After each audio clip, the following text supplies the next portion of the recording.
Ang topic na hinanda ko ngayon ay about exorcism and deliverance ministry. Klaro ra ba, Brother Jendo, ang aking audio? Okay lang? Yes, Doc. Okay, Doc. Okay. Okay, sige. So, ito ay galing sa handbook ni Father Sikia. Prepare ko lang in a lecture form para ma-refresh tayo, no? Para may idea rin nating mga kapatid kung ano yung exorcism, ano yung deliverance, no? Ano tong tungkol na to kasi karamihan sa atin yung ating nalalaman tungkol sa exorcism ay tungkol lang sa kapanood natin sa mga palabas, no? Yung The Exorcist. Saka nung maliit pa ako, akala ko yung exorcist, yun yung taong na-possess, no? Ang exorcist pala yun pala ang pare. Okay. So exorcist, the word exorcist is someone who is authorized by the bishop of a diocese to perform exorcism. So siya yung pare, no? Nagpapalabas ng demonyo sa mga nasasapian.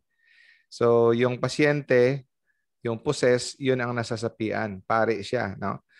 And then dapat hindi lahat ng pare automatic, no, na magiging official na exorcist sa diocese. Dapat i-appoint siya. Authorize siya ng bishop, bigyan siya ng faculty, no? Kung gusto niya, interesado siyang mag-liberate sa isang na-possess, dapat mag-ask siya ng permission. Okay? By the way, lahat ng bishop ay automatic na exorcist. Hindi na sila kailangang mag-ask ng permission kasi automatic na ang lahat na bishop na exorcist. Yung pare, kailangan pabigyan ng faculty. And then, he will perform solemn exorcism. Uses the Roman ritual of exorcism. Anong ibig sabihin ng solemn exorcism? Yung ritual na gagamitin ng pare ay batay sa nakasulat sa Roman Rite of Exorcism. So, sila yung pwedeng gumamit nun. Magkaiba yung wordings ng deliverance. Kung tingnan mo, parang pare-pareho. Pero merong difference. Kasi yung solemn rite of exorcism ay direct command. No? Yung pare, i-command niya ang demonyo na lumabas. Kasi meron siyang authority nasa likod niya para siyang representative ng simbahan na tinatawag si Kristo. Parang siya mismo si Kristo directly na nagko-command sa demonyo na lumabas. So yun ang wordings. At usually, mas mahaba siya at saka usually in Latin. So pag ikaw ay hindi pare, or pwede kung kahit pare ka pa, pag hindi ka naatasan ng obispo, hindi ka official na bigyan ng authority and faculty, hindi mo kahit pare ka pa, hindi mo pwedeng gamitin yung ritual na yon, no? Sasabihin natin yon kung bakit mamaya.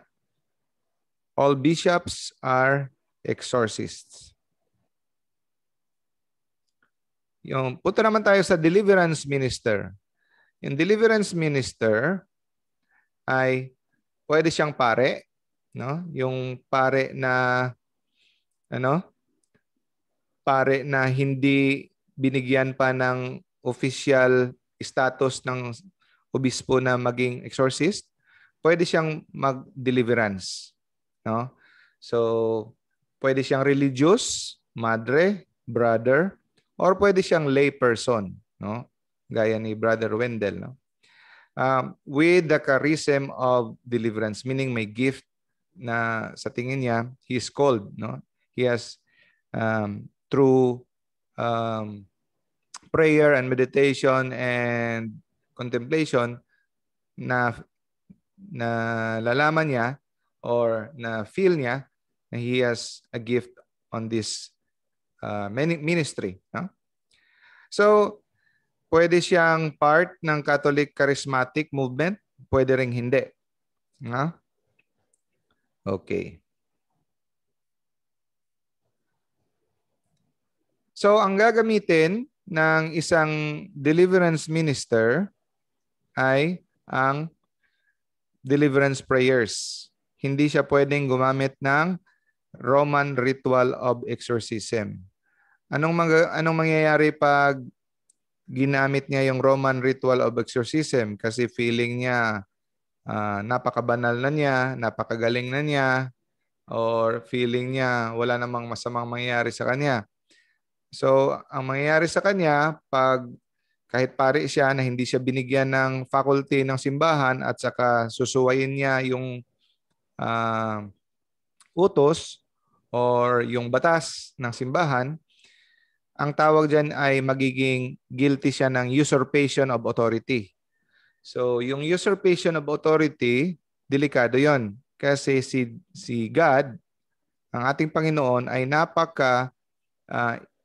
ng big deal sa kanya. Stricto siya when it comes to authority. It comes in the fourth commandment, no? Honor your father and mother. All authority comes from that, no? So, pag lumabas ka sa authority mo, no, sa authority na binigay sa iyo, lumabas ka, usurpation of authority, you are no longer protected. So if you're not protected, alam mo naman sino yung kalaban mo dito, na makapangyarihan, no? He is an angel, no? He has had angelic powers. You are on your own, no? You will not be protected by the church pag ikaw ay lumabas sa yung authority. Okay. So wag na wag gumamit ng ritual na hindi ayon sa iyo. And then, private exorcism or minor exorcism. Ang tawag diyan ay minor exorcism or private exorcism. Other term yan. So, ang tawag sa mga exorcism na ginagawa ng mga official exorcist, ang tawag ay solemn exorcism, no? Solemn exorcism ang tawag. Pero pag mga deliverance minister ang gumagawa, ang tawag diyan minor exorcism or private exorcism. Okay. So, hinahandle nila yung mga minor case, yung hindi mga mabibigat na mga kaso. No? Lesser forms of demonic bondage like demonic obsession or harassment, no? So mga demonic attacks, lesser form.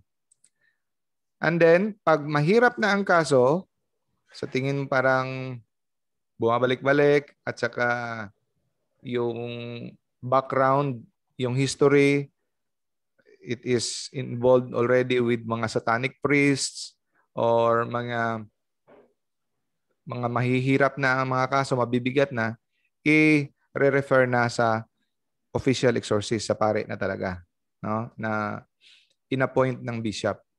So, pag hindi na kaya, hindi na hindi na magpa-pride, dapat ibigay na sa kinaukulang tao. Can sometimes handle cases of possession when there is no exorcist or during emergency. So kagaya sa team namin, headed by Brother Wendell, pag ang aming official exorcist ay siguro mga 2 towns away or 3 towns away, no? Usames, Clarin, Tudela, Sinagaw. 3 towns away.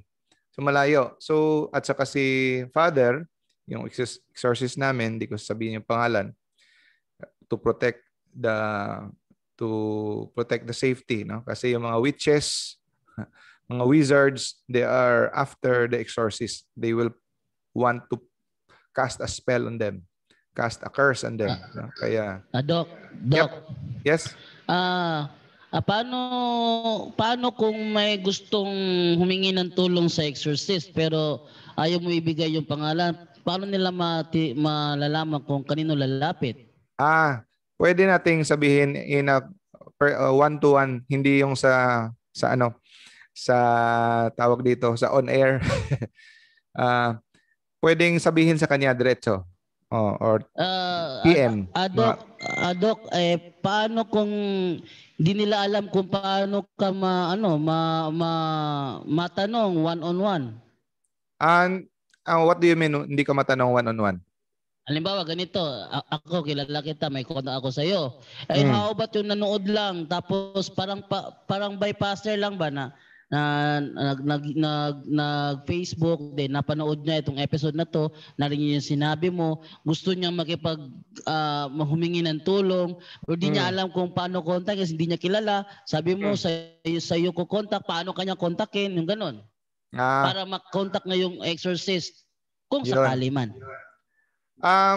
Mas maganda, na lang, PM, pinakamaganda, at saka ng direct na tatanungin na lang kung ganyan. Oo. Pero usually, proceed. Kasi yung sabi ni Father Ermatinger, usually hindi nila pinopost yung mga address nila sa internet. Tapos sabihin nila sa baba, exorcist. Hindi nila sinasabi kasi napakadaling hanapin ng mga witches at saka wizards. Si Father Ermatinger, napansin niya, paglabas niya ng bahay, may nakabaon sa garden niya na mga cursed objects. May witch na nagbaon sa kaniyang bakuran kasi yun. So, pag tanungin niyo ako kung sinong lalapitan, sasabihin ko sa inyo. I will text you, I will message you, pero hindi ko malalagay dito yung mga address nila, yung mga pangalan nila to protect their safety. Pero pag may nag-ask, ibibigay natin kaagad. Okay. Pero sa Adok, doon sa assigned area nila, hindi ba pwede malaman kung saan sila matatagpuan? Okay. Doon yung sa atin, dito sa Osamis, sa Archdiocese of Osamis, yung aming chief exorcist ay nasa parish of Sinakaban. Jimenez, okay. Sorry. Jimenez. Sige, Dok. Continue. Tapos, yung aming chief exorcist ay matanda na at saka may problema pa sa mata, no? So, mahihirapan siyang pumunta dito kaya tinatawagan siya namin ni Brother Wendell. Father, may case of ganito, kinuha na namin ng history. Tapos ganito yung presentation. I-handle namin, Father. Tapos, yun, sasagot si Father, okay, go on. So, never kaming gagawa ng bagay na hindi nakakaalam si Father kasi delikado, no? We are under the authority of the church. Yun. And then dito, tingnan mo, they work in groups and never alone. So, hindi to pwede lone ranger, ha? You have to work in groups kasi yung iba, prayer warrior yung sa likod, no? And then it should be recognized by the church authority. Huwag gumawa ng grupo ng mga deliverance ministry na hindi authorized, recognized by the church. No? So itong grupo namin ay recognized by the bishop. Okay? Under the guidance of a priest or a spiritual director or advisor. Yun. Dapat may priest na nag-handle sa inyo, or spiritual director or advisor. Okay. The way to liberation from demonic forces is not found simply in an exorcism session. So sa mga kapatid, tandaan niyo ito, ha. Maraming nag-ask ng advice sa amin. Sometimes di mo naman sila masisisi, no? Happy sila. Sometimes nag-aalala rin kami kasi very excited sila na pag nakausap kami, feeling nila yung problema nila masosolve na, no? And then maraming nag-PPM sa amin, kumakausap sa amin.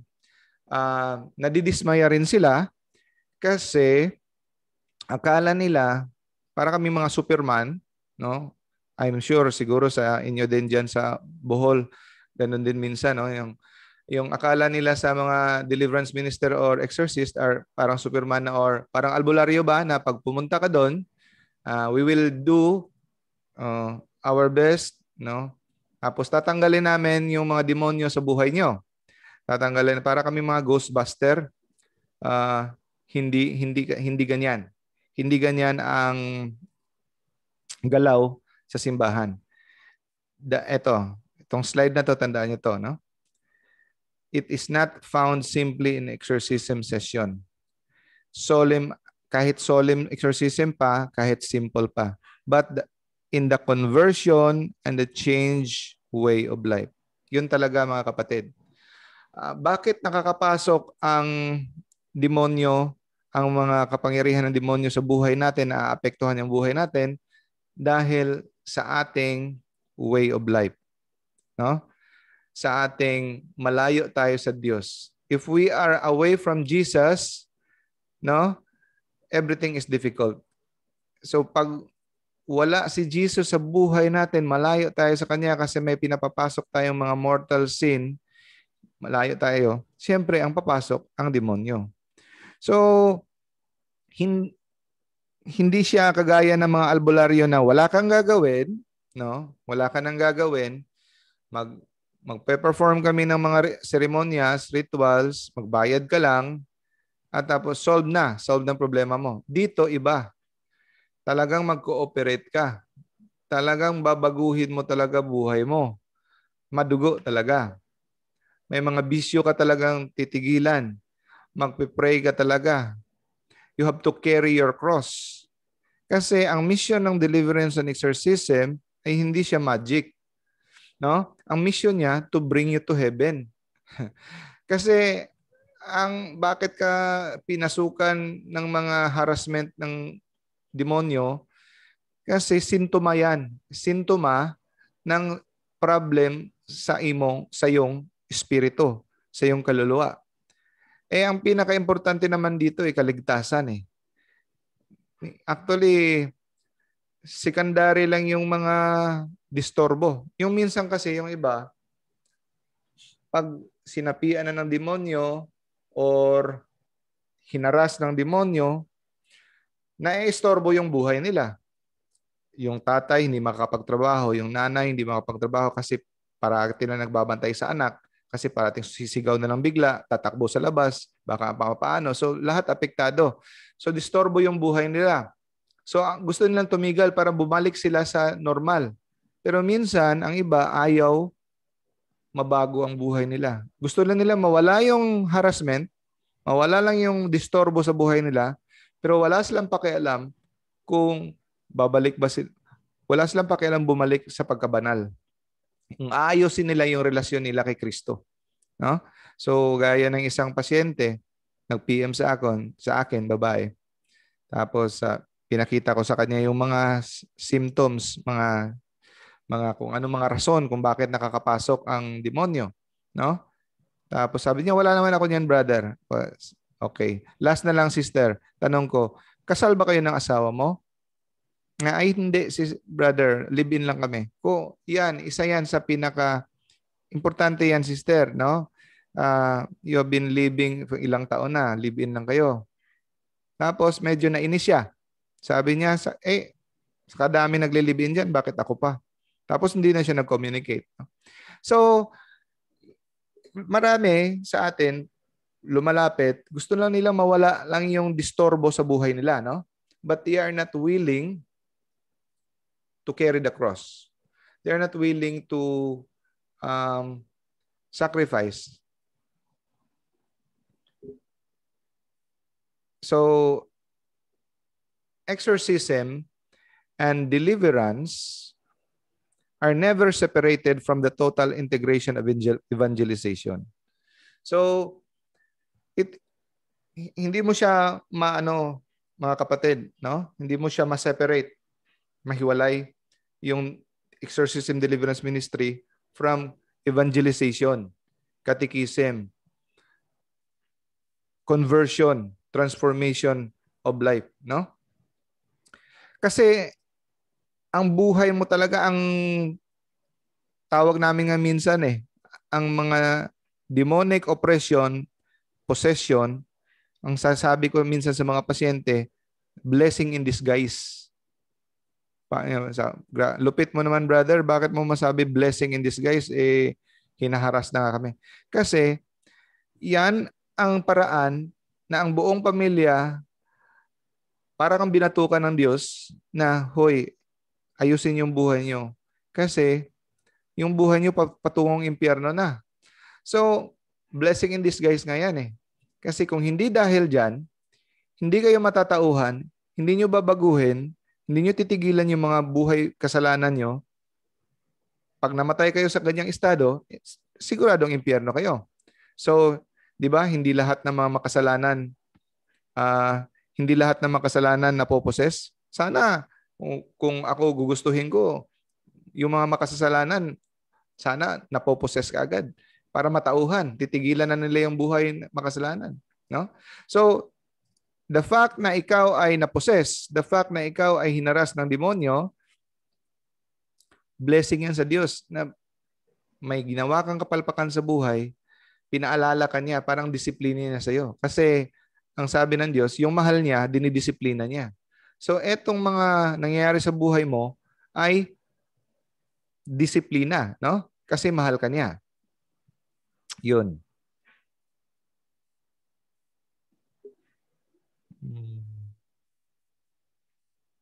Sino yung nagsusulat-sulat? No? May nakapasok yata dito. Ano?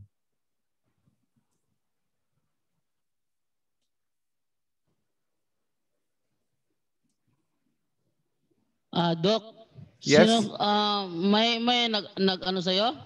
May nagsusulat sa screen? Nakikita Ano mo? yan? Online ba yan? Online? Hindi ko alam. Siguro Yung reference mo online ba? Hindi online. Naka-local lang. Baka Local? may So nakapasok ito, na demonyo. try ko silipin sa ano sa ano natin. Wala, may nagsulat nga Teka ha. Baka nagalit ang demonyo.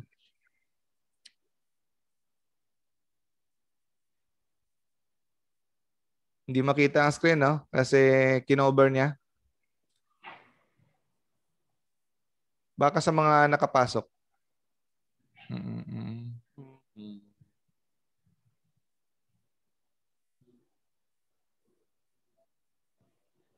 Okay.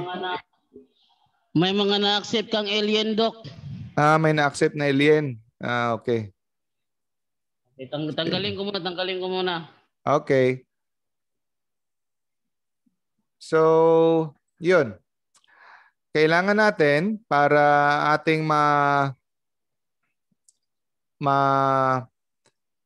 tawag dito, ma-liberate ang tao, we need prayer, sacraments, sacramentals, devotion to Mama Mary and the saints, and life of virtue and holiness of life. So lahat importante yan. So, kung tingnan mo, ay ano talaga, no? Malaking trabaho talaga. Pinupukaw tayo, no? Pinupukaw tayong bumalik sa Diyos. The ministry and its effectiveness is therefore based on the love relationship between God and the soul. So, ang ministry na ito, mga kapatid, ay magiging epektibo lamang, no? Kung ang love relationship natin sa Diyos ay bumalik. Ang pasyente mismo, no? So, maraming pasyente na buong pamilya na bago. Pero mas maganda rin, mismo ang pasyente talaga, yung kaniyang relasyon sa Diyos ay mabalik. Kasi walang tatalo sa pagmamahal, no? The distinguish everything. Love conquers everything, even the demons. A soul that loves God, yung kaluluwa na nagmamahal masyado kay Jesus, ay hindi survive ang demonyo, no? Saint John of the Cross, galing naman ng taong to, no? Na ano niya talaga, no? Nasabotahe niya talaga, na-cover talaga yung ating screen. Okay. The soul that is united with God is feared by the devil as the one who is where God himself is. Sabi ni Saint John of the Cross. Yung kaluluwa, mga kapatid, na sa Bisaya pa nahiusa, no, united with God, ay kinakatakutan ng demonyo, no? Yung kaluluwa na united, no? Ano ba sa Tagalog yan? Alam niyo na yon, no? United by God is feared by the devil himself. Tingnan niyo, yan ang epekto, mga kapatid, ng sanctifying grace. No? If we have no mortal sin, the Father, Son, Holy Spirit lives in you. Ang demonyo pa ang natatakot sa iyo. Okay. Anong difference ng divine power and occult power? Is the relational dimension. So yung occult power, pag ang tao ay nasa sumasali sa mga grupo na occult, like witchcraft, magic, no, mga New Age, walang relasyon. Trabaho lang. Gagawa ka lang ng mga seremonyas, i-memorize mo yon, kung anong ipapagawa sa iyo, gawin mo lang. Walang pakialam sa ayong kabanalan. Walang pakialam sa relasyon mo sa Diyos. No? So, with the divine power, when we go to the church, when you go to God, we really have to fix at aayusin talaga natin ang ating relasyon sa Diyos. Pag ito ay nakalimutan, yung deliverance ministry natin, pag nakalimutan natin to, obsessed na tayo sa prayer, kung ano yung mga ipagpe-pray, yung mga medals, puros na obsessed tayo sa mga sacramentals, no? Yung mga rituals, at saka gusto natin ng mga action, kita tayo ng mga nasasapian na natutulungan natin, tapos makita natin yung mga paranormal events or extraordinary events na mga milagro at saka action talaga. Doon tayo nakafocus at nakalimutan na natin yung relational dimension. Yung deliverance ministry natin at saka exorcism ay mahuhulog sa magic and superstition.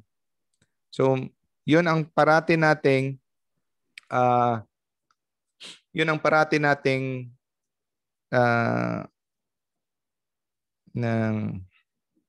iisipin, no? We have to remind ourselves. So kahit kami, nire-remind namin ng mga sarili namin na holiness, humility.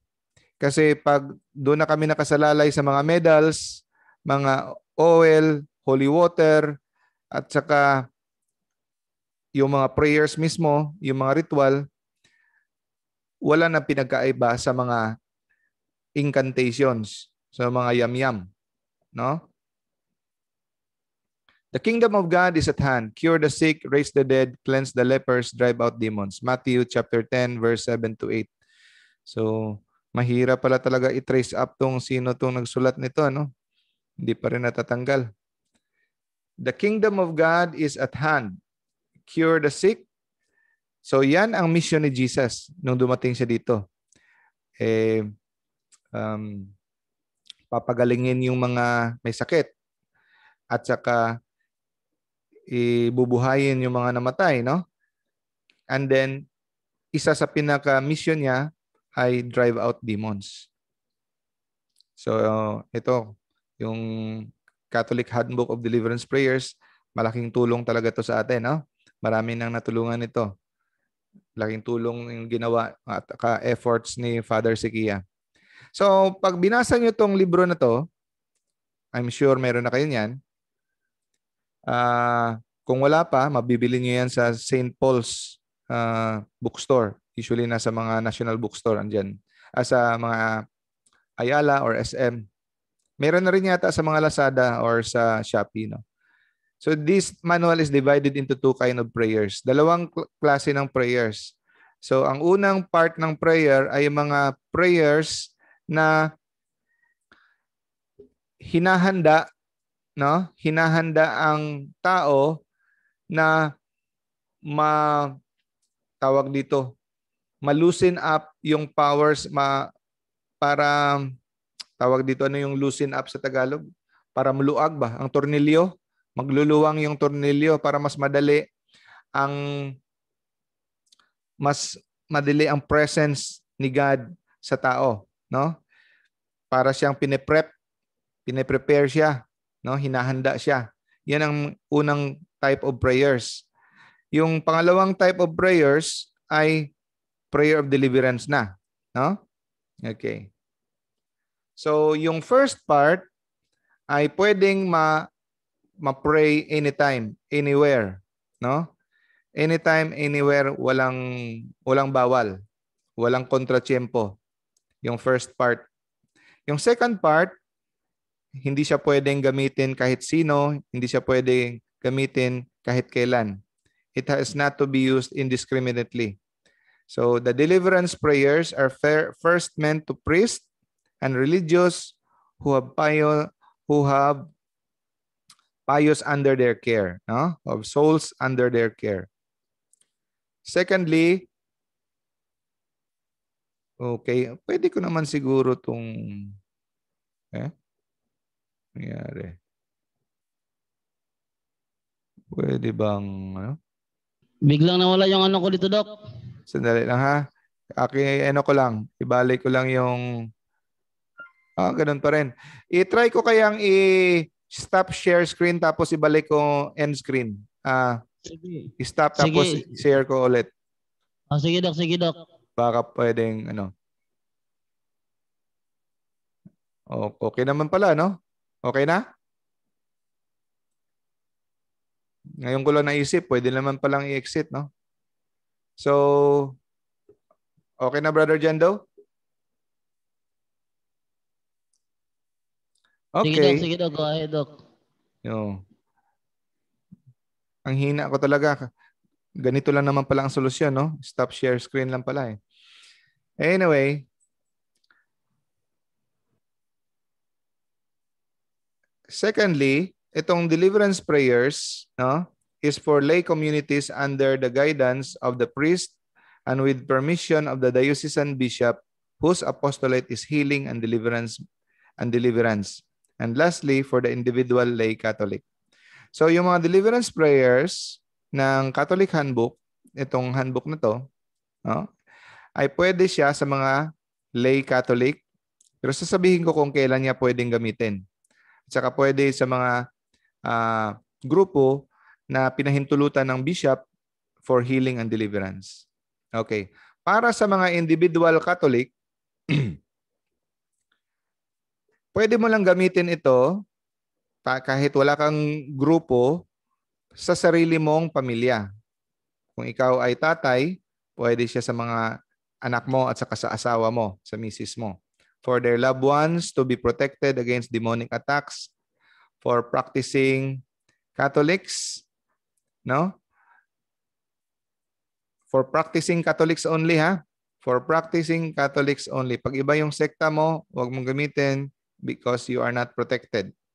And be careful, it is very dangerous to tangle with the devil if one has no real relationship with God.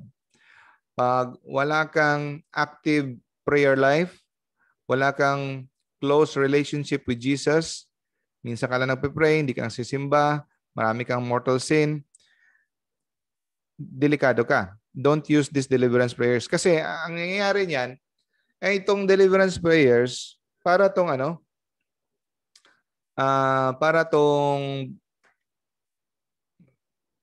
baril. O tapos yung kaaway mo, parang malaking, ano tawag dito, bear. Wala namang bear sa Pilipinas. Basta malaking leon. Leon na lang, no?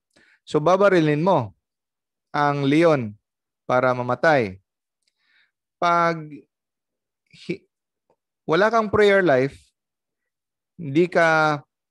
marami kang mortal sin, hindi ka protected, nakaharap ka sa leon, ang hawak-hawak mo ay parang ruler stick. Hindi pwedeng, pag gumamit ka ng deliverance prayer sa demonyo, tapos hindi ka protected kasi yung buhay mo ay hindi pa naaayos, marami ka pang mortal sin, at saka wala kang prayer life. Ang nangyayari yan, ang hawak-hawak mo, parang nakikipag-away ka sa leon na ang hawak mo ay ruler stick lang. Para mong natutulog siya, pinukaw mo, no? Ginising mo, yun, gagantihan ka. Parang ginising mo yung isang leon na natutulog, gagantihan ka. Dapat, pag sumaba ka sa gera, handa ka. Pwede mo lang gamitin ang deliverance prayers if you are in a right relationship with God. So, and the prayers and sacraments will degenerate into incantations and magic. Yan ang mangyayari. Para siyang maging incantation, yung mga yam-yam ng mga albularyo at saka magic pag wala kang relationship with Jesus. And should that be used outside the family? Huwag gamitin outside of the family, home, and place of work. So, pwede mo siyang gamitin sa place of work mo. Yung sa pagtatrabahuan mo, no? Sa tingin mo parang may demonic harassment, pwede mong gamitin kasi teritoryo mo 'yan no? Pero ang pinaka-safe na you are protected is inside the family. And you should not use it indiscriminately on others outside your loved ones. Yung mga ka-office mate mo, hindi pwede na ipagpiprehan mo lang sila ng deliverance, no? So kung gusto nila, sila mismo ang mag-pray, no? Bigay mo sa kanila yung prayer, yung booklet, sila yung mag-pray sa sarili nila. You cannot pray on them outside because you have no authority. Wala kang authority, no? So, not use indiscriminately on others outside his loved ones where he has no spiritual authority and no knowledge of spiritual situation surrounding them. Hindi mo alam anong sitwasyon na nakapalibot doon sa attack na yon. Hindi ka pa kapisado. Yung mga deliverance, mga exorcist, nagte-training yan. No? Yung mga ministers, ilang taon na yung experience. No? So, hindi natin to pwedeng i-take for granted. No? We're not dealing with some computer game. This is the devil we are talking about. He can always pray for others but not pray over them using deliverance prayers. Pwede naman tayo mag-pray, no? Sa iba, pero huwag gamitin yung deliverance prayers. At saka ang sabi ni Father, nakalimutan ko pangalan ni Father na nag-lecture sa amin, ang lay, hindi pwedeng maggamit ng kamay, mag-lay hand. No? Pwede ka mag-lay hand sa anak mo lang, sa misis mo. Pero yung mga charismatics magle-lay hand over sa ulo ng tao, only a priest can lay hand. Only a priest. Okay? Sabi niya. Because demonic powers can transfer from one hand to another. Obedience is very important, and this is a serious rule that must always be remembered. So kahit feeling mo, tingin mo, sa unang try mo, hindi mo sinunod yung rules,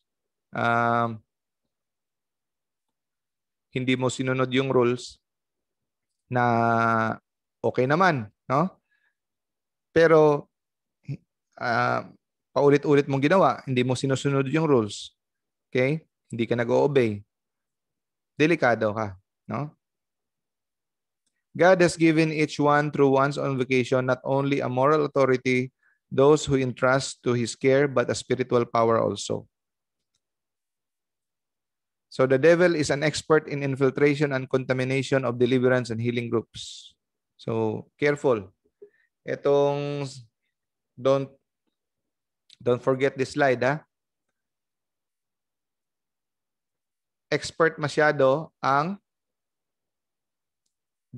demonyo sa pag-infiltrate sa mga grupo. Sisirain niya yung mga grupo. Marami ng mga deliverance grupo na nabuwag kasi yung isang member nila ayaw makinig, and then may ine-incorporate na mga ritual sa kanilang grupo kasi ito daw, siya ay may third eye, ito yung susundin natin kasi sensitive siya sa spiritual world, at saka yun, nahaluan na, no? So maraming grupo nabuwag dahil hindi sumusunod sa rules ng simbahan. In our country, there have been groups getting destroyed through contamination and retaliation of the devil. Because of lack of guidance, sometimes victims end up spiritually and emotionally worse. For example, yung grupo ng Holy Infant Community. It started as good, no? Pero may ibang factions na nasira sila kasi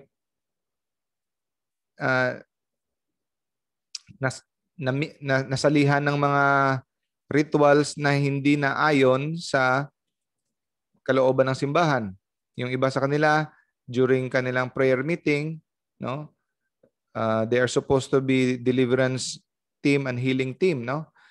Ang iba sa kanila, during prayer meeting, napoposes ni God the Father, napoposes ng Holy Spirit, napoposes ng Santo Niño. So alam naman natin na hindi pwede yon.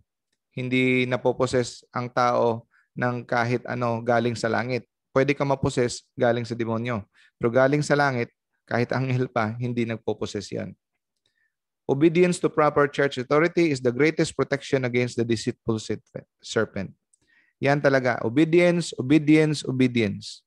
So kung ano yung rule ng simbahan, i-follow natin, that way we are protected. So yun lang talaga ang ating protection galing from the devil, obedience. Because obedience equals to humility.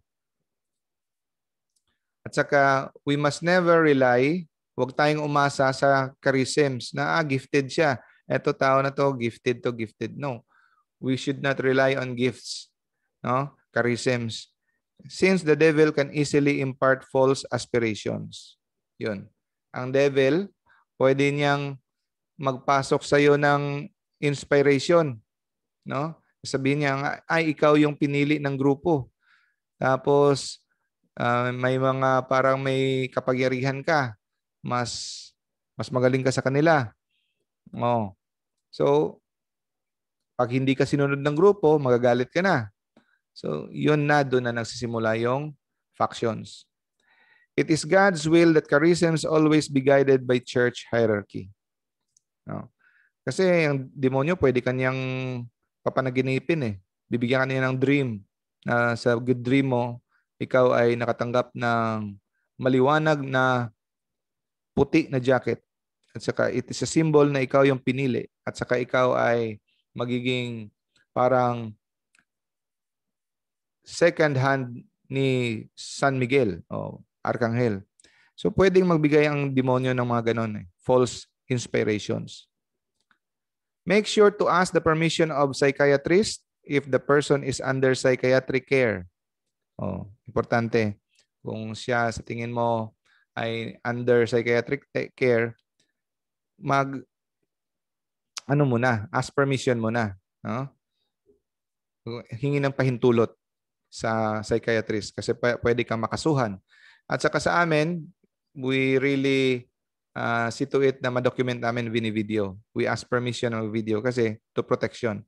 Kasi marami ng mga deliverance team or exorcist, lalo na sa Amerika, nakakasuhan kasi may iba mag-iimbento ng kwento na sila ay sexually harassed, ganon, ng chancing, or binugbog, or it is for your protection. No? So, pag ayaw niyang pumayag magpa-video, mag-document, you have to think twice kasi that the video is for protection. Pero yung documentation video, never mong ipapasa-pasa sa iba. Never. No? Huwag mong ipa-show sa YouTube, huwag mong i-show sa kahit kanino. That is for just protection for file purposes. At saka, ano mo yon, yung file na yon, tatago mo talaga kasi baka makuha ng iba. So that is, yung i-protect mo yung privacy ng pasyente.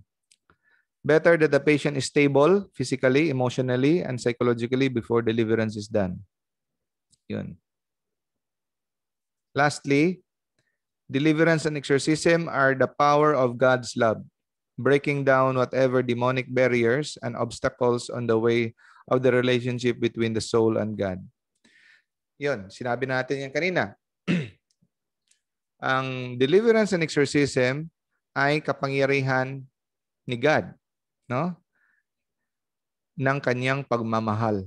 Ang pagmamahal niya ang gigiba sa kahit anong kapangyarihan ng demonyo, no? Kasi yung kapangyarihan ng demonyo ay siya ang hadlang sa iyo at saka yung Panginoon, no? Yung pagmamahal ng Diyos, God's love, yun ang gigiba sa pader ng demonyo para mabalik yung relationship between the soul and God. So yung giyera dito, mga kapatid, ay hindi about the minister and the devil.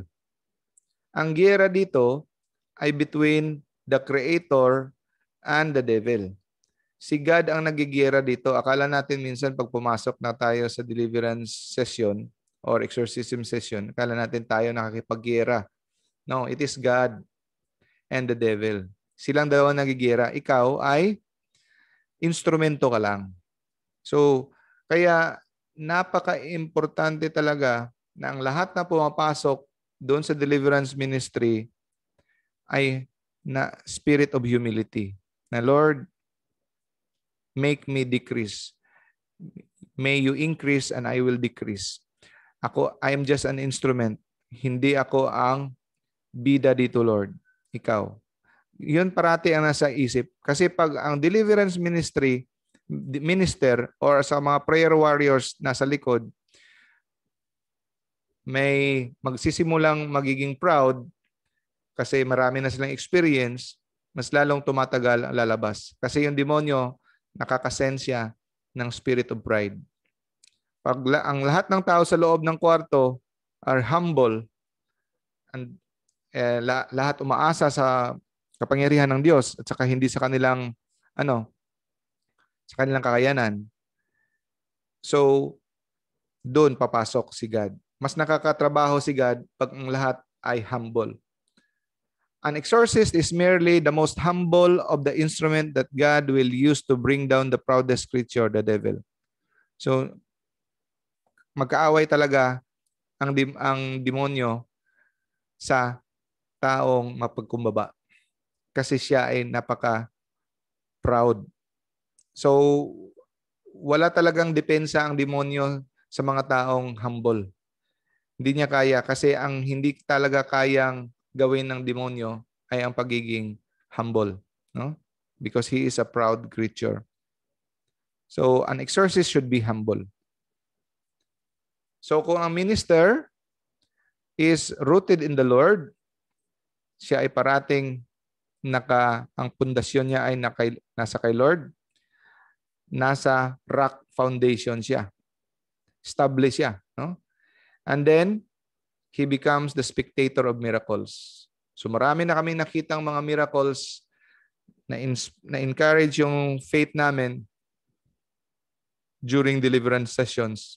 So if you just become humble and then you let yourself be the instrument of God, you will become an spectator of miracles. Huh? Kasi may karagdagang mga slides lang na i-share ko lang galing kay Father Reperger. So, ever since, throughout the history, no, ang simbahan ay nagbigay sa atin ng prayer to combat attack of the demons. Number 1 prayer is the prayer to Saint Michael. At saka, second is itong simple prayer na to na pag tayo ay inatake ng demonyo or parang feeling natin natatakot tayo, sabihin lang natin, in the name of Jesus Christ, Satan began. No? In the name of Jesus began. Sabihin mo. No? So in our wisdom and experience has always known that authority is one of the primary requisites. So pag under tayo sa authority ng simbahan, we remain protected. Okay. So, yun. Ang ama ay may authority sa kanyang asawa saka sa mga anak niya. No? So, yun lang.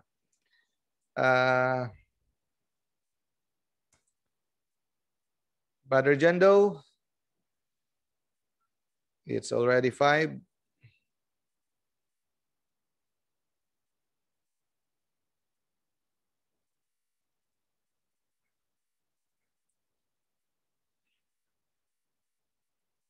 Sana si Brother Jando. In addition lang pala, no?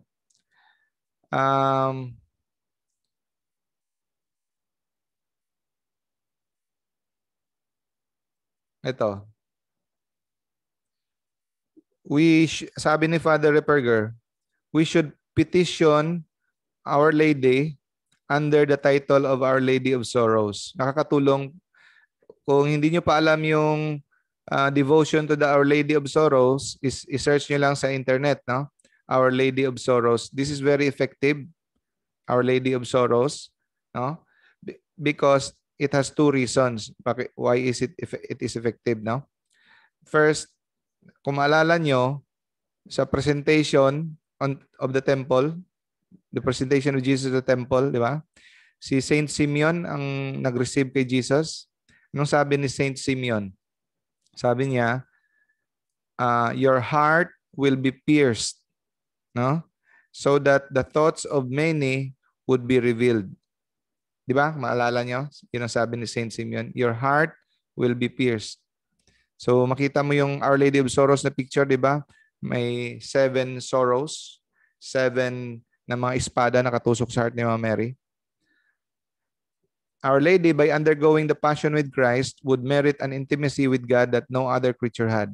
So wala nang mas intimate pa kay Jesus kundi si Mama Mary. Kasi sa lahat ng saints, si Mama Mary ang pinaka matagal na nag-suffer ng martyrdom. Alam niyo ba na si Mama Mary ay martyr din? She shared the passion, suffering, death of Jesus. Kailan nagsimula? Yung mga saints, di ba? Ilang oras lang, papatayin sila, pupugutan ng ulo, babalatan, ilang tao. So si Mama Mary, since the presentation of Jesus at the temple, nag-start na yun ang martyrdom niya. Kasi alam niya na yung anak niya na pinakamamahal niya, papatayin. From that moment on, tinusok na yung heart niya. Alam na niya, ng anak niya will be sacrificed. No? She was suffering since then until the end. No?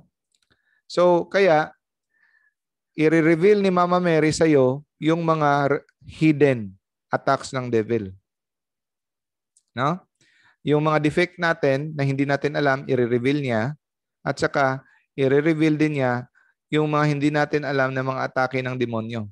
Kasi sa spiritual combat, kahit sa anong giyera, dapat precise ka. Alam mo kung anong bala gagamitin mo, saan mo siya titirahin. Yan ang demonyo. The more accurate or specific the weapon, the more effective it will be. So, yung mga exorcists, dapat may devotion sila sa Our Lady of Sorrows because they will be guided. No? If we pray to the Our Lady of Sorrows, she will reveal to us the nature of the demon we are dealing with, whether that is in our own lives or in the lives of those who we have obligation. No? So, precision is everything. I-reveal niya sa iyo kung anong weakness ng demonyo. And second reason that to pray to Our Lady of Sorrows is because of the promises made by her to Saint Bridget of Sweden. Nag-promise si Mama Mary kay Saint Bridget of Sweden that I will defend them in their spiritual battles with the infernal enemy, and I will protect them at very instant of their lives. I will protect them at every instant of their lives if you have devotion to Our Lady of Sorrows. So, i-research nyo yan. No? Kasi wala tayong time. Research nyo kung paano magawa ng devotion to Our Lady of Sorrows. Okay? Okay. Brother Jando, saan ka na?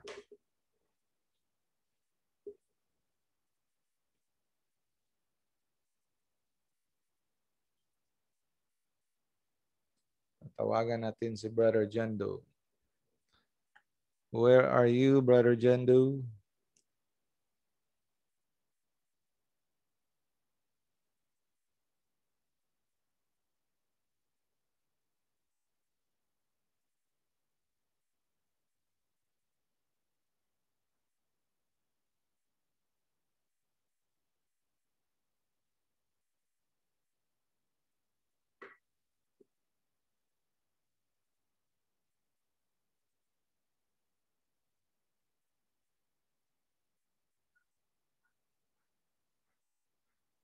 Hindi rin kayo maka-question, no? Kasi wala si Brother Jando.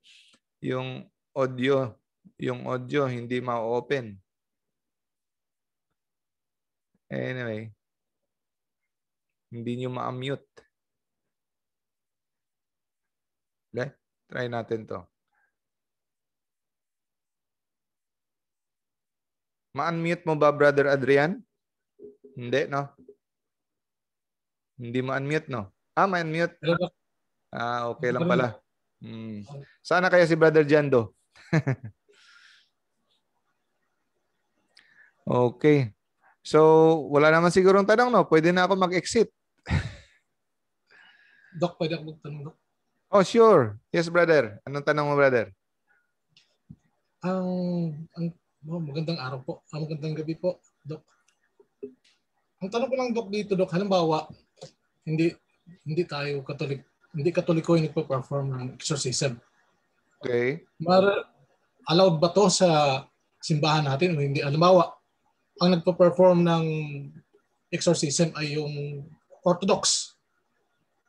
Halimbawa, tayo Katoliko. Yung Orthodox, limitado yung alam ko. Ang alam ko lang sa Orthodox, pag wala na talaga tayong simbahan, pag pumunta tayo sa Russia, for example, hindi ka makakapasok, wala ka talaga makitang simbahang Roman Catholic talaga na simbahan, you are allowed to receive Holy Communion and to go, pag wala ka talagang ibang mapuntahan, you are allowed to receive Holy Communion and then go to Mass there. Pag wala. Hindi ko lang alam about exorcism. Kasi yung Orthodox, they are schismatic church, pero yung mga priest nila valid pa rin. No? Ang diferensya lang nila ay hindi sila nagpapa-under sa Pope. They have a patriarch.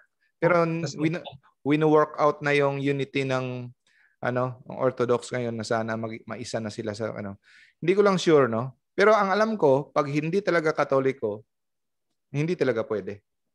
Oo.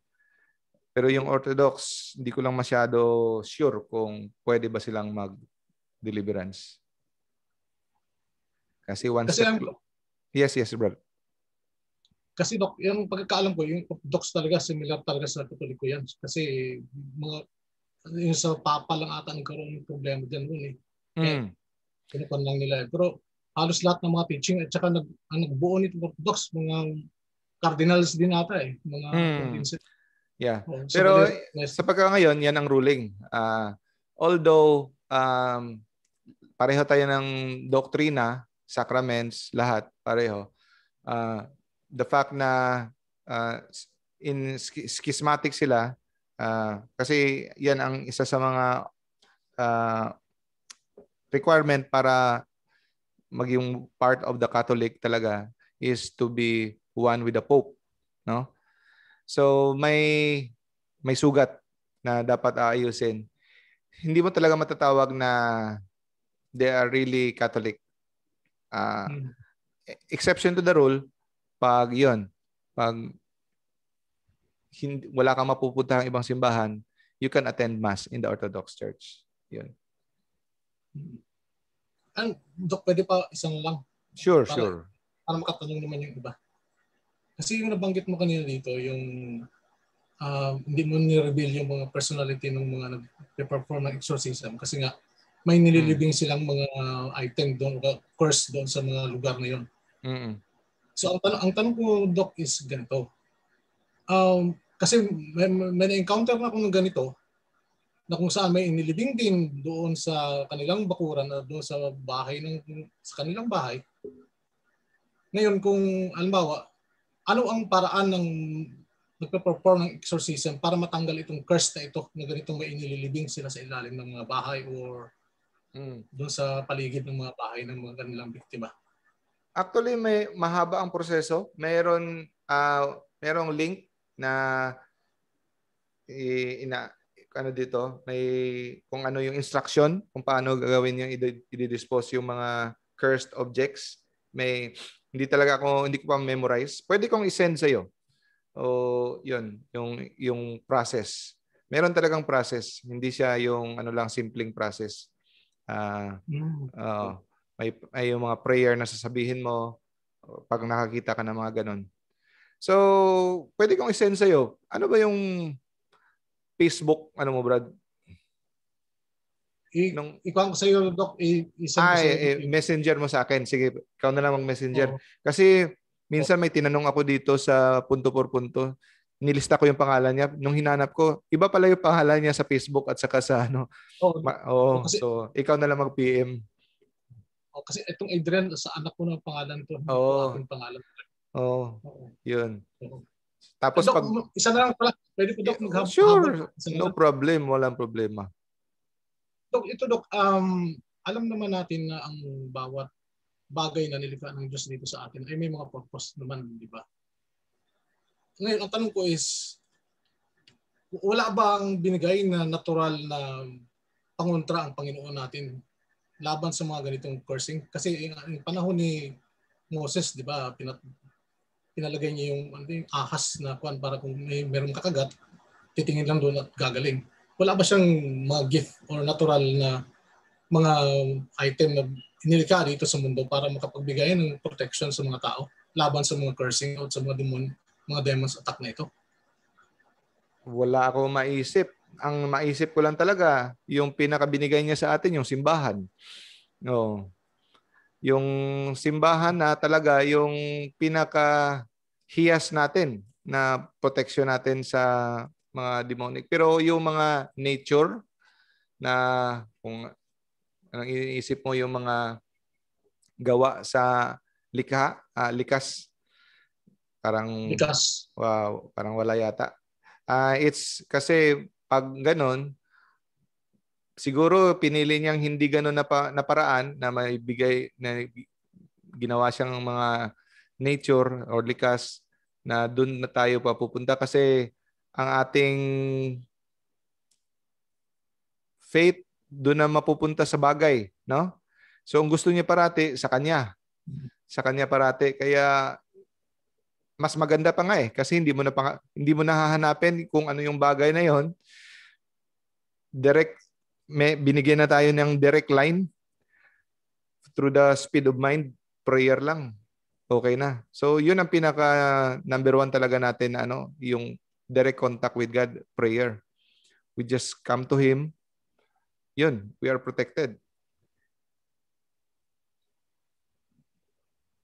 Doc, thank you. Thank you po. Thank you. Sige, brother.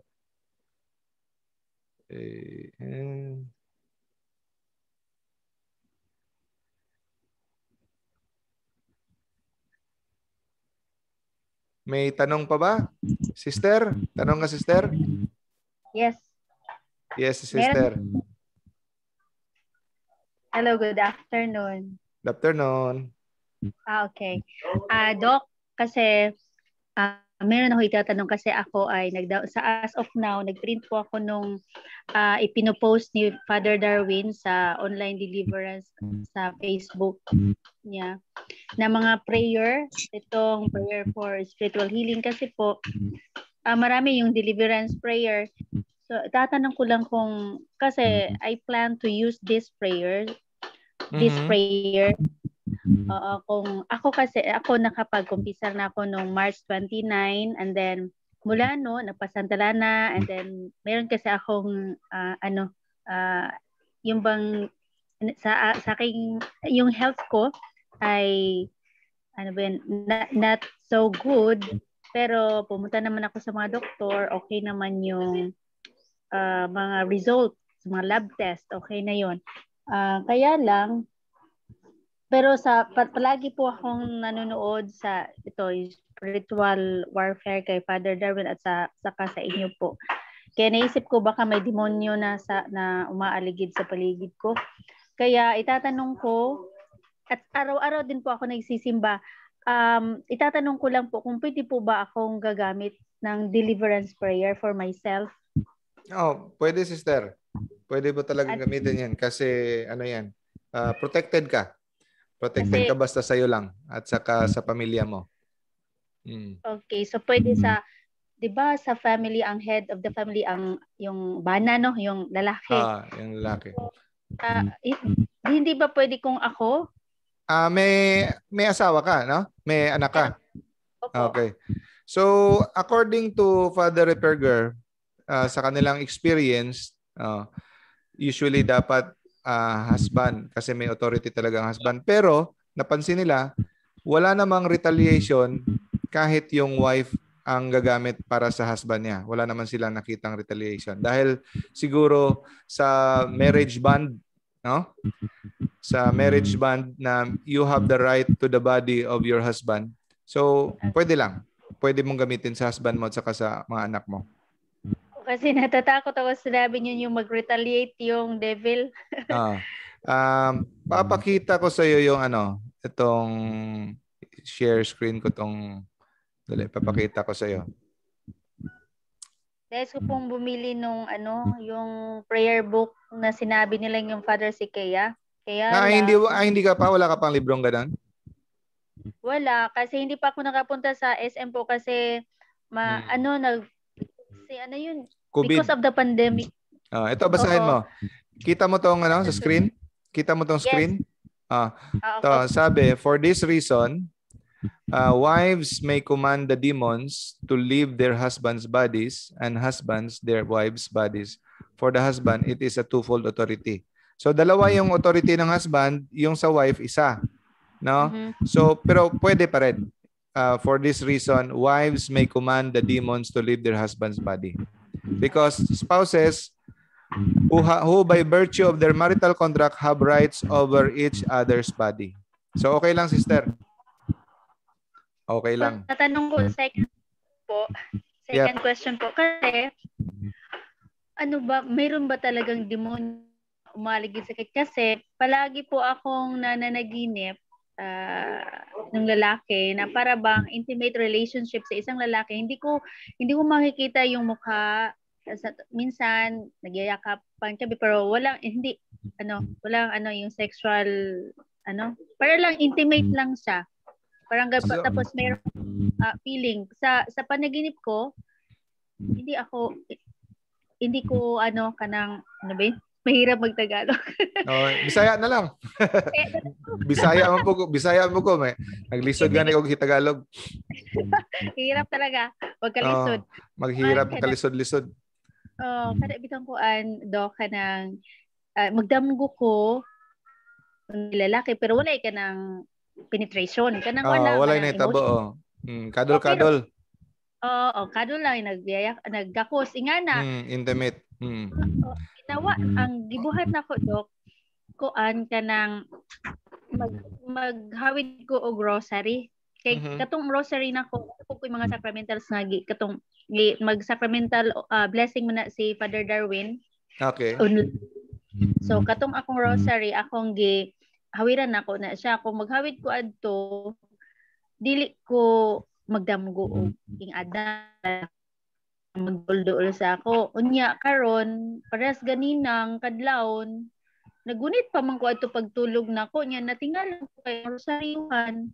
Tuan naman sa akong uluhan.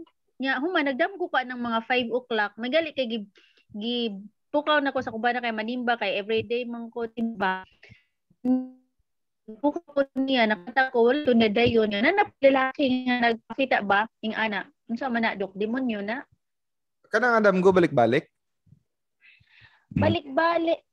Oh, pero lahi nga lalaki. Kanang lahi dili maklaro ang naong. Hindi maklaro ang naong. Okay. Kung balik-balik sis, dako ang chance, no? Dako ang chance nga it could be demonic usually basta same nga nature sa dream, no? Balik-balik. Kung mo in passing lang pwede atong subconscious lang, pero kung balik-balik na gani, pwede demonic harassment. Oh, pero dili parehas og na kanang dili parehas nga lalaki kanang lahi-lahi baon niya. Pwede man mag-usab-usab og dagway ng demonyo. Oo niya, di po ko kaklaro sa naong. Nya, mauna ka naghuna-huna ko nag-print ko karon sa mga prayer nga gi-post ni Father Darwin kay wala man ko atong kang Father Sikia. Awa pa di lisod mo ato sa syudad karon kay daghan kayong case sa COVID. Oo niya. Mauna nga pwede ba unang nangutanan ko karon nga ako na lang ang mag-ingon man si Father Darwin nga pwede mag-deliverance sa kaugalingon. Pero mahadlok pud lagi ko kay basig musukol ba. Pwede ra gyud. Basta sa imong kaugalingon pwede ra gyud. Oo. Basta importante naka-confess ka, then you are praying every day, no? When you wake up in the morning, pray dayon, meditation.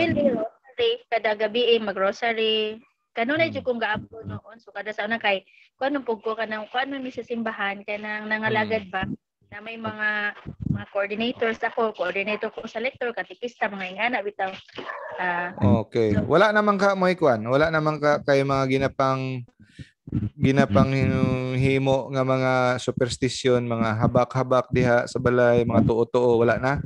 Wala sa una dok kay tungod lagi ani akong sakit dok man niabot nagay ko da sa Chongwa dok unya kay kanang man akong lab test dok tipong ko unya basta nanoy toy panahon ingon ang doktor nga nervous ko no na ko nervous mo nang napahilot ko sa akong kabuhi nga ana ba niya kanang kuan kana bitang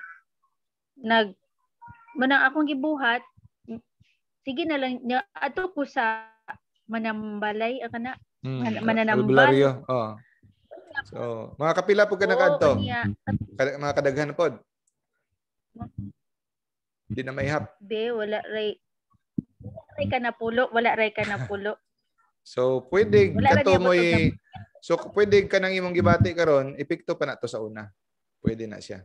Ginom ko sa iyahang lana pero dok katong pagpangumpisal nako dok nalimot man kog mention ana god atong March 29 nalimot kog mention ana pero kanang kuan nakakumpisal ko dili ba bato apil sa akong pagpangumpisal bisan pag maumpisal ka bisa pag nasulti nimo to dili po na siya instant ang effect na mawala dayon ang demonyo ang iyahang mga epekto sa imong kinabuhi pwede pa na siya magpabilin diha. Sa una dok gitagaan ko niyag habak dok pero nawala ang habak mayra pud to nga nawala. So kinahanglan to nimo i-renounce po to nimo. Renounce dok. O ako ning ikuan. Na prayer. Ibalik-balik din mo prayer kada adlaw ang imong renouncement. Pwede kada human na mo og rosary. Kada gabi. Gabi man may rosary. Sige. Unya, ang ako kadang basin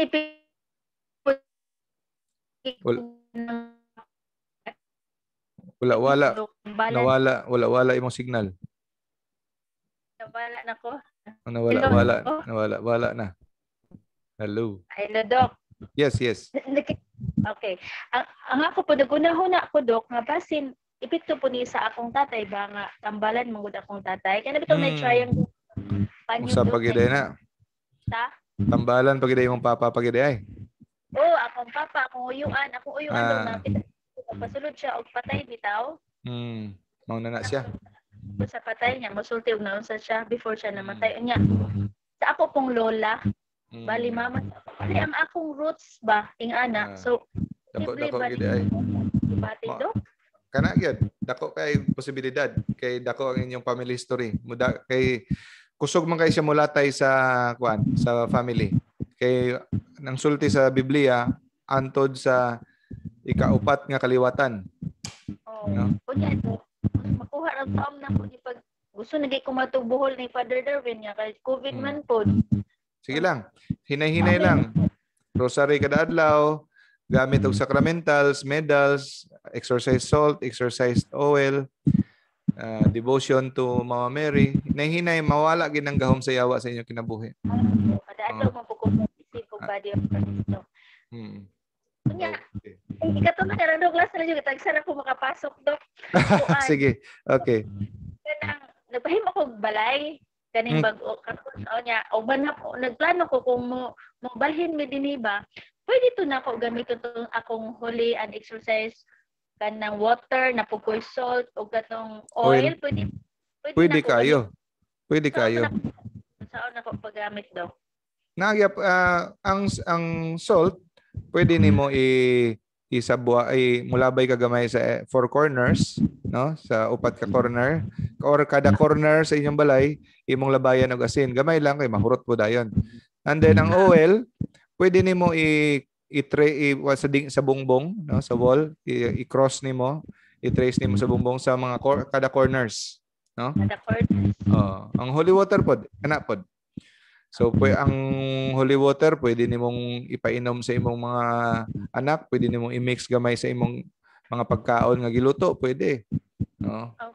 So, ako kinahanglan jud ko na mag-inom-inom dok no kay nganong sige ko magbuo og inadto. Mao. And then, importante lang yun nga kung mogamit kag sacramentals nga nagtuo ka tungod sa gahom sa Ginoo. Di gahom sa Ginoo ang nagapaa abog sa yawa o dili tungod kay gahom lamang sa mga holy water ang sa Ginoo gyud kana may importante gyud una gud sa una dog makadumdum ko atong gamay pa ko ug mobalhin mig bag-ong balay kanang nagkuan nagihaw man gud akong tatay ug manok nga gikurus man gud ang dugo bagi kurus sa haligi so dili man kay demonyo man ang ana dok no dapat i-erase gid na pwede pa kuan unahon ako na nya adisir ko magpa-bless or i-bless daan adisir ko maggamit og ingana magpa-blessing ko daan sa house pwede ra pod nga mag-bless daan pwede ra pod tapos maghimo ka na pero dili siya pwede balihon kanang maghimo ka na adisir ko magpa-bless may ingana actually naay duha ka school of thought ang usa ka school of thought actually, pwede rin siya mabali. Ang sulti sa uban, dapat i-deliverance ay i-bless. Nanapoy bagong school of thought nga i-bless para ma-dedicate kay Lord tapos i-deliverance nimo. Pwede ra mabali. Gusto ko daw ba balhin dayon unya gusto manggo ko adisay ko mo puyo dok ako sa ipa-bless. Mas mayo gyud no, mas mayo. Sir tapos din no. Pwede ra. Sige. Kung salamat kayo. Salamat kayo. Okay. Praise the Lord. Di kalusot. May gani ron kay si Brajando wala ako ray na-mislead dire kung kinsay. Bagon. Sige. Dito kayo pa na ng 21st century nga. Technology. Sige. Okay. Thank you, Doc. Okay. Salamat. Brother, isa pa question, napay mo question before tamlakaw. Brother Dina, Sister Dina. Napa ba ni si Sister Dina? Hello, Sister. Sister Dina, kumusta? Naman po. Watching po from Cavite. Hindi masyado clear. From? Cavite po. Cavite, yes. Itatanong ko lang po ito. Yung sinabi mo kanina na may sa deliverance po, dito po sa libro na po. Okay. Ang sabi niyo kasi merong deliverance gamitin ng pari lang at saka kami. Ano po dito para sa amin? Nalilito ko kasi merong deliverance 1, 2, 3, 4. Yun po ba yun?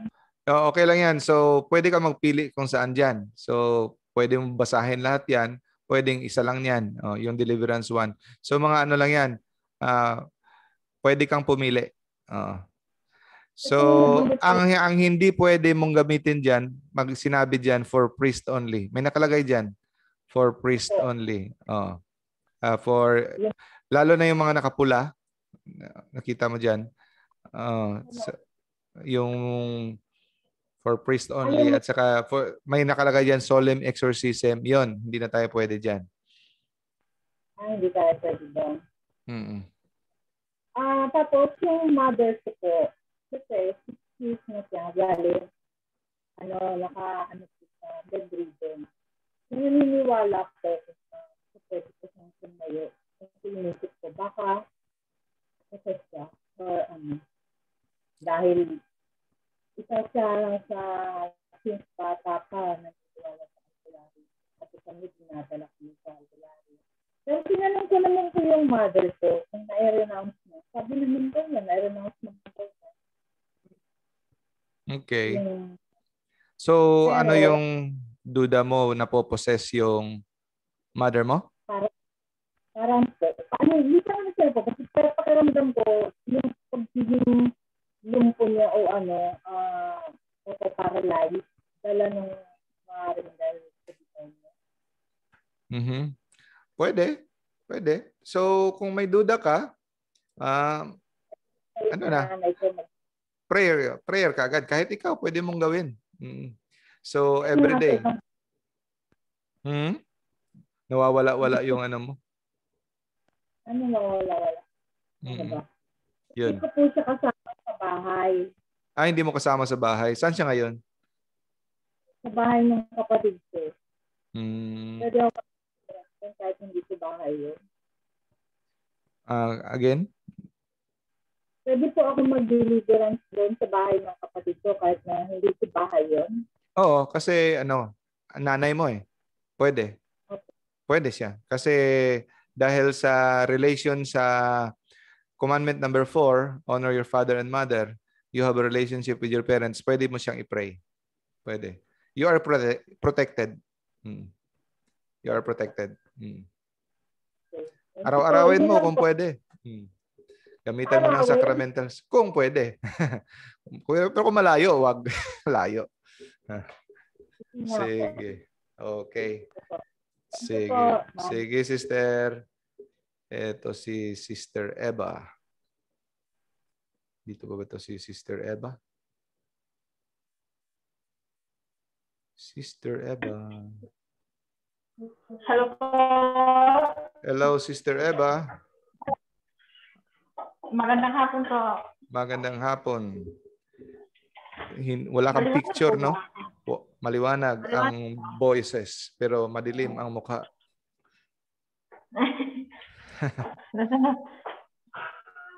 Anong tanong mo, sister? Dok, tanong ko lang po, Dok, yung about dun sa Our Lady of Sorrow.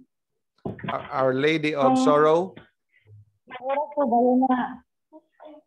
May oras po ba yun na dapat gamitin or everyday? Pwede po ba yung devotion na everyday?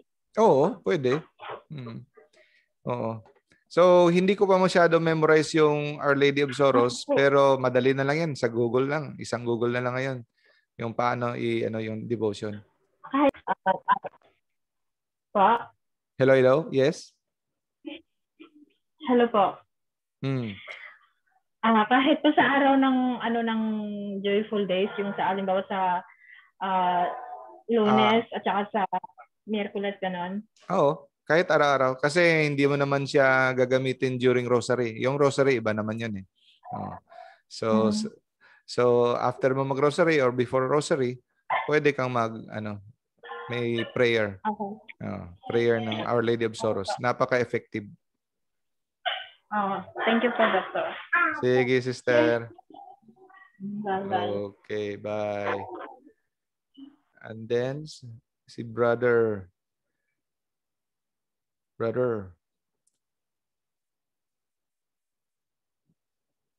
Wala na siguro si brother. Okay. So, alis na rin ako, sister, brothers and sisters, ha? Thank you, ha? See you next Thursday. Usually, Thursday ako ini-invite mag-lecture. Sana may natutunan kayo kahit konti. Bye-bye. Salamat.